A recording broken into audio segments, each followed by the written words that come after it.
আসসালামু আলাইকুম ওয়া রাহমাতুল্লাহ। প্রিয় দর্শক বন্ধুরা, আপনারা আশা করি সকলে ভালো আছেন। আমিও আল্লাহ তাআলার রহমতে ভালো আছি।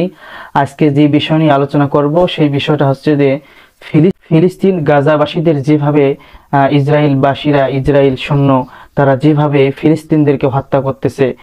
আমরা কথার ফাঁকে ছোট্ট ক্লিপের ভিডিওটি আমরা দেখে নিতে পারি। চলুন আমরা আগে ভিডিওটি দেখে নিই।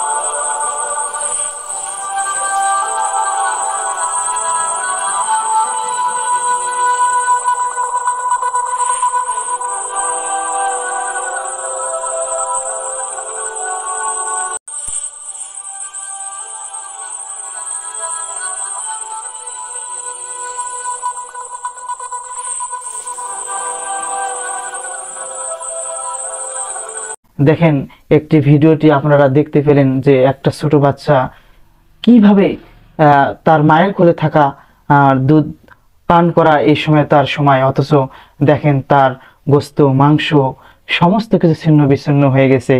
আসলে এগুলো দেখলে নিজেকে কন্ট্রোল করে আমরা রাখতে পারি না। আসলে তারা কত নির্যাতন তারা সহ্য করতেছে। লাখ লাখ ছোট শিশু বাচ্চারা পর্যন্ত তাদেরকে ছাড় দিতেছে না এবং মা বোনদেরকে ছাড় দিতেছে না। তাহলে আমাদের এখান থেকে কি করা উচিত?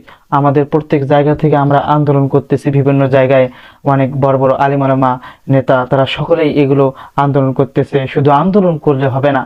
ওই জমশেদ মজুমদার তিনি একটা কথা বলেছিলেন যে আমরা আজকে এখান থেকে জিহাদের কথা বলতেছি, আমরা যুদ্ধ করব। আমরা কিভাবে যুদ্ধ করব? আমরা পেশাব করে পানি নেই না, অনেকে ফজরের সালাত আদায় করি না, নামাজ পড়ি না। এখন আমরা যদি চিল্লাচিল্লি করি তাহলে কিভাবে দোয়া আল্লাহ তাআলা আমাদের কবুল করবে? এই জন্য আমরা তো দোয়া করবই। আমাদের সকলের উচিত পাঁচ ওয়াক্ত সালাত আদায় করে তাদের জন্য দোয়া করা, আল্লাহ তাআলা যেন তাদেরকে রক্ষা করে, তাদের জন্য হেফাজত করে, সেইটুকু আমরা আশা রাখতে পারি। এবং আমাদের আপ্রাণ চেষ্টা করতে হবে তাদের সহযোগিতা করা। যেভাবে আমরা পারি আমাদের নিজ নিজ দায়িত্ব থেকে তাদের সহযোগিতা করা, তাদের জন্য দোয়া করা। কারণ এই ফিলিস্তিন, এই আকসা, এখানে রাসূল সাল্লাল্লাহু আলাইহি সাল্লাম ইমামতি করেছেন। মেরাজের যে ঘটনা আমরা সকলেই জানি, সেই ঘটনা আমরা দেখলেই পড়লেই আমরা বুঝতে পারবো। অথচ সেখানেই মুসলিমরা নির্যাতন, সেখানেই মুসলিমরা অবহেলিত। শুধু সেখানেই না, আমাদের পার্শ্ববর্তী এলাকা ইন্ডিয়ায় মুসলমানদেরকে নির্যাতন করা হচ্ছে। সেখানে মসজিদ মাদ্রাসা ভেঙে ফেলা হচ্ছে। আসলে এগুলো দুঃখের বিষয়। আল্লাহ তাআলা যেন মুসলমানদেরকে রক্ষা করে। এই বলে আমার ভিডিওটি শেষ করলাম। যদি ভালো লেগে থাকে অবশ্যই চ্যানেলটি সাবস্ক্রাইব করবেন। আসসালামু আলাইকুম ওয়া রাহমাতুল্লাহ।